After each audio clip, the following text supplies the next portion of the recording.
Selamat datang kembali penonton Sang Peneliti. Semoga kalian yang lagi nonton sekarang banyak terhibur dan bahagia. Kenapa? Supaya kalian selalu tersenyum. Oke, gak usah lama, mari kita meluncur cur. Kalian tahu sumber air bisa ditemukan di mana-mana?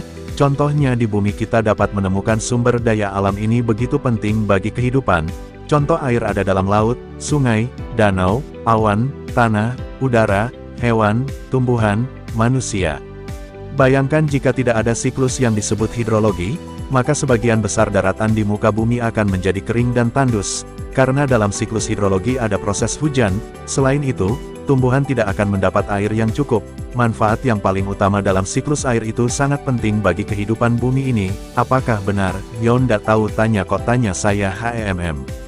Diketahui dari bapak saya, proses air adalah siklus yang sangat penting, karena menjaga ketersediaan untuk semua organisme hidup kayak kamu. Siklus air bermanfaat untuk menjaga ketersediaan air bersih, yang jumlahnya terbatas di bumi. Kebanyakan air di bumi adalah air garam yang tidak bisa diminum. Kalau mau diminum ya ndak apa-apa. Apa akibat adanya siklus air di bumi? Saya jelaskan ya Pade. Siklus air terdiri dari tahapan kondensasi, transpirasi, evaporasi, dan presipitasi. Keuntungan di bumi untuk kelangsungan makhluk hidup. Kenapa? Untuk terpenuhinya kebutuhan air yang ada dalam aktivitas bumi. Contoh yang manusia lihat proses daur ulang air. Air kotor dapat digunakan kembali secara proses alam. Maksudnya melebu neng jero tanah. Apa siklus air bisa berhenti? Tenang, siklus air adalah siklus yang terjadi di lingkungan perairan dan hal ini tidak akan berhenti atau terus mandek. Keseleo, keselandung, dengan nama panggilan siklus hidrologi diartikan sebagai proses air dari atmosfer ke bumi. Lalu air akan kembali lagi ke atmosfer dan begitu seterusnya. Kayak cinta aku sama kamu, tapi dengan catatan, ketika terlalu banyak air yang terkondensasi maka tetesan air di awan akan menjadi besar dan berat untuk menahan rindu sehingga jatuh sebagai hujan, salju atau hujan es, bukan jatuh cinta. Untungnya bisa mempertahankan ketersediaan air di bumi kita. Ini sangat menjaga intensitas cuaca dan suhu di bumi. Dengan demikian, secara keseluruhan siklus hidrologi membantu keseimbangan ekosistem dan menjaga kebutuhan hidup makhluk di bumi. Ingat ke, bu, tu, han, bukan KEBUCINAN, alay, lebay, DIH.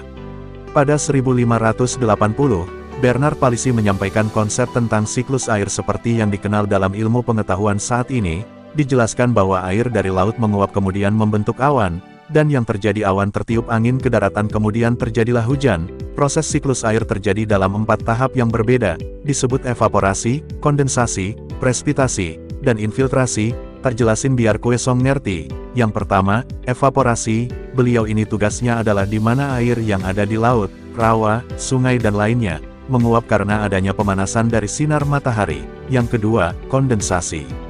Beliau tugasnya adalah proses yang mengubah air dari bentuk gas menjadi bentuk cair. Yang ketiga, transpirasi. Beliau yang satu ini spesial karena tempat proses pergerakan air dalam tubuh tanaman dan hilang menjadi uap air ke atmosfer. Yang paling bontot, infiltrasi. Adik ini jatahnya mengatur air yang mengalir dari atas permukaan tanah ke bawah permukaan. Nyambung enggak saya juga, lanjut melun cur. Beberapa siklus hidrologi dibedakan menjadi 3 jenis yaitu, siklus pendek, siklus sedang, dan siklus panjang. Pasti pahamlah kamu orang. Ada lagi nih, faktor utama proses siklus hidrologi, volume air, kondisi tanah, panas matahari, gravitasi bulan, drainase tanah. Hasil studi itu juga menghitung setidaknya total air di dunia saat ini ada sekitar 326 juta mil kubik pangkat 3 atau 1.358.827.275,09 km kubik 1,36 miliar km 3. Sumber air sebagian besar dapat ditemukan di laut dan pada lapisan-lapisan es. Selain itu, air juga dapat ditemukan di awan. Yang jelas saya memikirkan juga harus sekolah keluar angkasa dan terjun langsung ke bumi dan meminum air dan meriset hasil dengan menggunakan otak saya, agar kalian menemukan jawabnya. Ya sudah waktunya saya pergi dari hadapan kalian dan tak terasa saya sudah menjelaskan kepada kalian lebih dari 5 hari dari saya lahir. Dan ini waktunya saya pamit dari hadapan kalian semua. Semoga video ini bisa menambah wawasan kalian semua. Jangan lupa subscribe dan like-nya sama loncengnya agar kalian terus terhibur dan saya bisa bersemangat. Terima kasih. See you next time.